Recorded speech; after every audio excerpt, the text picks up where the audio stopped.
Good afternoon. Chairman GUERRERA, Vice Chairman, Representative Bethel, Ranking Member, Representative SCRIBNER, and distinguished members of the Transportation Committee. I would like to express my strong support for House Bill 5121, an act establishing the Rocky Hill-Glastonbury Ferry Operation Account. The Rocky Hill-Glastonbury Ferry is the oldest continuously running ferry in our nation since 1655. It is a historic landmark, but beyond that, it is a mode of transportation for businesses, pedestrians, cyclists, we just talked about them a second ago, and of course, over the weekend, for families to bring their children, their grandchildren, and use the ferry for recreational purposes. It also is a mode of evacuation in an event of an emergency. So this ferry, the Rocky Hill-Glastonbury Ferry, serves multiple purposes. The most important, of course, being the historic component to the town of Rocky Hill and Glastonbury.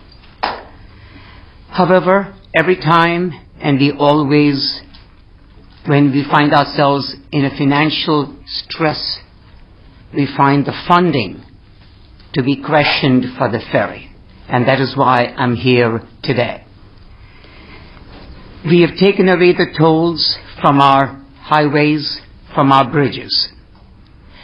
To me, the ferry is a mode of transportation, no different than our highways, our railroads. This is a waterway of transportation. So to single out the ferry and say, are we looking at the ferry from a cost-effective point of view? What is the expense? What is the revenue from the ferry? Is separating out this mode of transportation. I would request that the transportation charges for the ferry be included in the overall transportation budget and not be singled out in a single line item.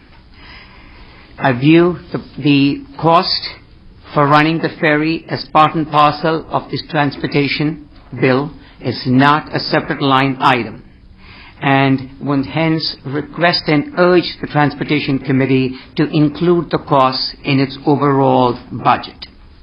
Transportation is provided in our state for its residents through roads, waterways, and railroads.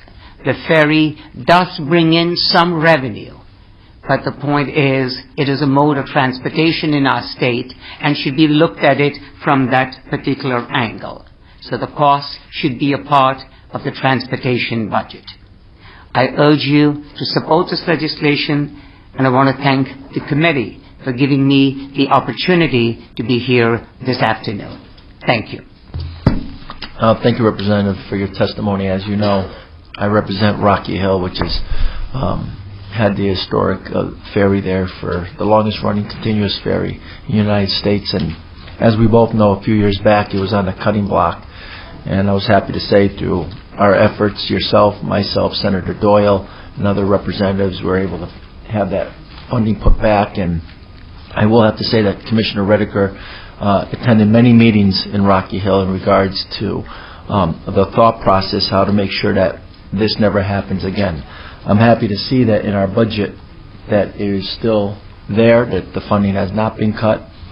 But again, it's something that, like many things, you know, as government, we have to look at ways of how we can save these types of historical precious commodities like the ferry. They're not a money generator, as we know, but maybe we can use it as more of a tourism package in regards to come along and come from Glastonbury to Rocky Hill, enjoy Dinosaur State Park, or come see the apple orchards in Glastonbury, whatever it may be, and try to promote it that way. So again, we will be looking at this legislation very closely. I'm happy to say that during the budget process, that reviewing it, at a quick glimpse, there was no cut in regards to Rocky Fair. I think you saw that too. Right. Definitely. So right. That's good to know. But as we all know, you know, what happens today may not happen tomorrow. So we have to be on the lookout for all that. Thank you very much. Representative Scribner. Thank you, Mr. Chairman. Good afternoon, Representative Srinivasan. Thank you for taking the time to be with us today. I think it's important to note, for the benefit, certainly for yourself, but also for members of the committee and those members of the public that are here or listening, the complexities that exist in our budget process as it pertains to transportation are very broad, and I think you're helping to identify that in this proposal. And I appreciate the fact, because I think in doing so you're kind of elevating an advocacy to protect the continuation and the function of the ferry, which I strongly support and believe is important. It does get involved because we have transportation, a special transportation fund that has multiple sources of revenue stream, and in addition to that, we do have identified line items within the appropriation side of the budget that identify what cost factors are associated with operating the ferry. In large part, there's revenue that comes in, but there's also cost that goes out, and we should find a way to make sure that's in synergy and at the same time protected so that the service can continue to be provided. I think what you're doing here helps to accomplish that, so I thank you. Thank you. Thank you, Representative Scribner.